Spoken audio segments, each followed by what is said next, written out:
Well, hello and welcome back. My name is Ripley Atkinson.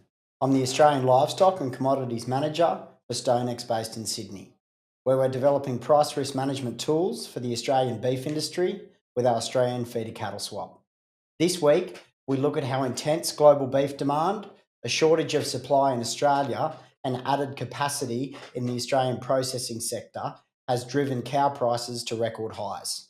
There's three key factors influencing this current market and three key factors that are really driving this situation. The first one is the intense demand we're seeing from local beef processors and the exporters that support those beef processing facilities to be able to then supply that product into global orders.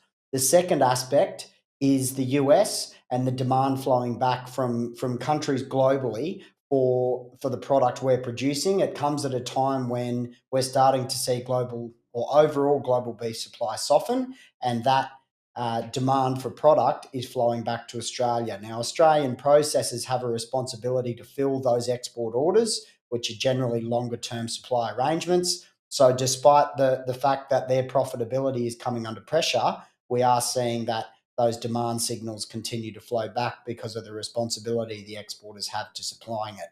The last aspect is definitely the weak availability of US beef. Now, whether that's at a local level due to lower production or the availability of supply from other countries such as Brazil, these three key aspects are all dominating and combining at the same time to really influence and support the price for local cows and processor cows specifically in Australia.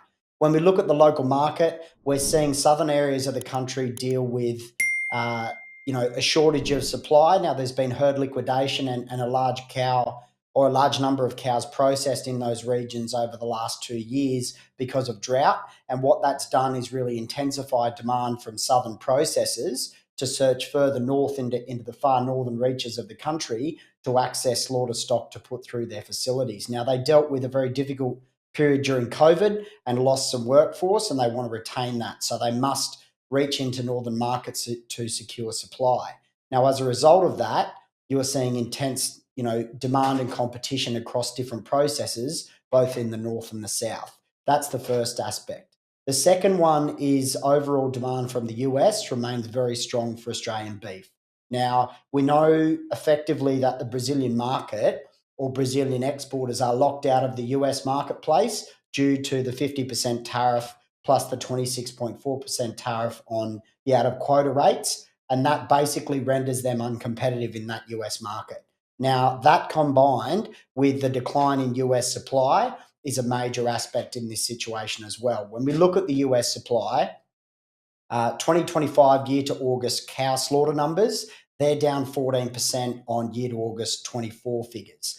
Compare that to the 5 year average, and cow slaughter numbers in the US are down 21% on the year to August numbers. So it gives you a good idea of that lack of supply in America of available, grinding beef production at the minute. Add on top of that the sharp reduction you're seeing in Brazilian exports to America because of that situation I mentioned a moment ago with tariffs, and they're combining, to create this demand signal, which is flowing back to the Australian market for processors and exporters to pay up for processor cows in the local market.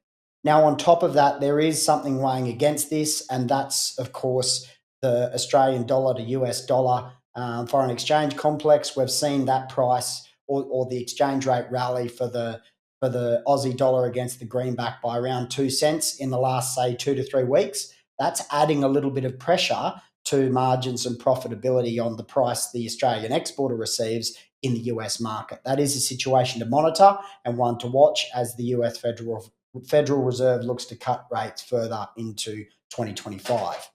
Now, finishing that, this is all coming at a time when Australia's local production of females, or local slaughter, I should say, of females, is at 10-year highs, and beef production itself is breaking records. So there's a number of unique factors here at the minute that are all pointing to a sign of really strong demand for Australian beef in the global market, despite some factors weighing on that, particularly the profitability of processors. That's all for this week, but for more content like this, feel free to head to Apple or Spotify and search Australian Cattle and Beef Market Report. That's our fortnightly Australian cattle podcast released on a Friday morning Australian time. I get to discuss, local supply and demand factors, price, beef exports, production, and, the current conditions and key trends and drivers influencing the Australian beef industry. Make sure to subscribe to that podcast and this episode, of course. Make sure you review it, like it, and share it. Otherwise, until then, or until next time, take care. And for more content on the Australian Cattle and Beef Market Report, we look forward to seeing you then. Take care. Cheers.